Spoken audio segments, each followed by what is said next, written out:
Nosferatu Review, a vampire film with so much to sink your teeth into. Many people have seen plenty of vampire films, but what if we hadn't seen any? What if we'd never heard of Dracula, and we had only the vaguest idea of what a vampire might be?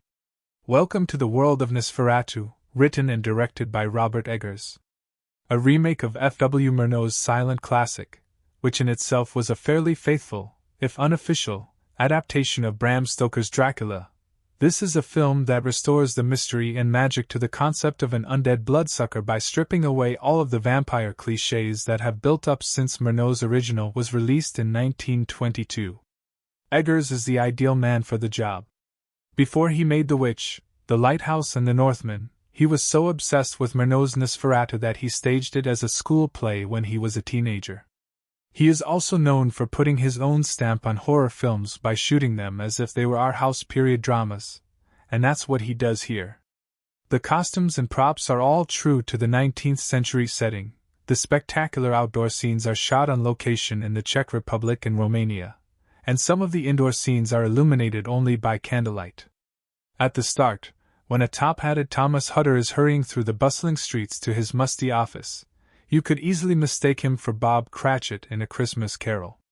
If you're not familiar with the name Hutter, that's because the makers of 1922's Nosferatu changed some of the details of Stoker's story. In a vain attempt to get around copyright issues, Stoker's widow sued them. Anyway, much of the action takes place in the fictional German harbor town of Wisborg in 1838, rather than London in the 1890s. But the outline of the plot is unmistakably Stoker's. Hutter, Nicholas Holt, is a callow solicitor who works for a cackling weirdo named Knock, Simon McBurney, on hilariously frenzied form. In order to secure a promotion, Hutter agrees to journey to distant Transylvania for a meeting with a certain count. His new bride Ellen, Lily Rose Depp, begs him not to take the trip, but Hutter insists, and leaves Ellen in the care of his wealthy friend Harding, Aaron Taylor Johnson, and Harding's wife Anna, Emma Corrin. Before long, they'll need the help of a diligent doctor named Sievers, Ralph Ineson, and his mentor, a professor of the occult who was called Van Helsing in Stoker's novel, but is renamed Von Franz, Willem Dafoe, in Nosferatu. Hutter's lone horse ride through wintry forests and over rocky mountains is full of breathtakingly beautiful vistas, and Eggers makes the terrain seem so wild and inhospitable that Hutter would have earned his promotion whatever the destination. But, of course, the destination is a crumbling castle occupied by the Dracula-like Count Orlok.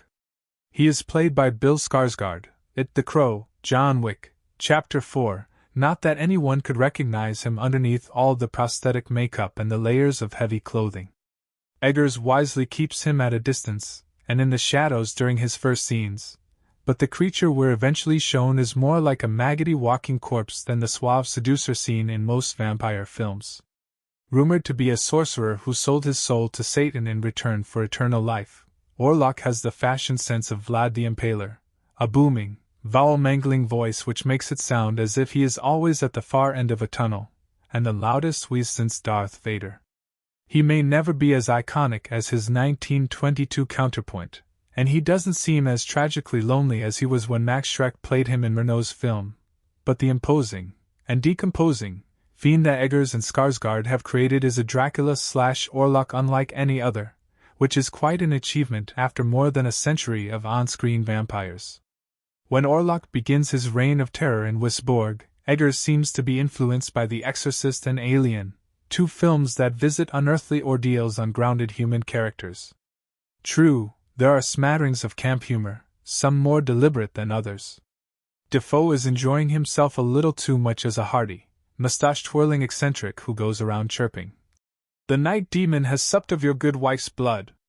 And Taylor Johnson's strained attempt at an upper-crust English accent may have you chuckling through the film's gravest scenes.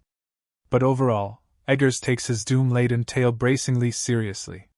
Almost everyone commits themselves to the mood of gothic melodrama, and no one makes any ironic wisecracks about garlic or bats.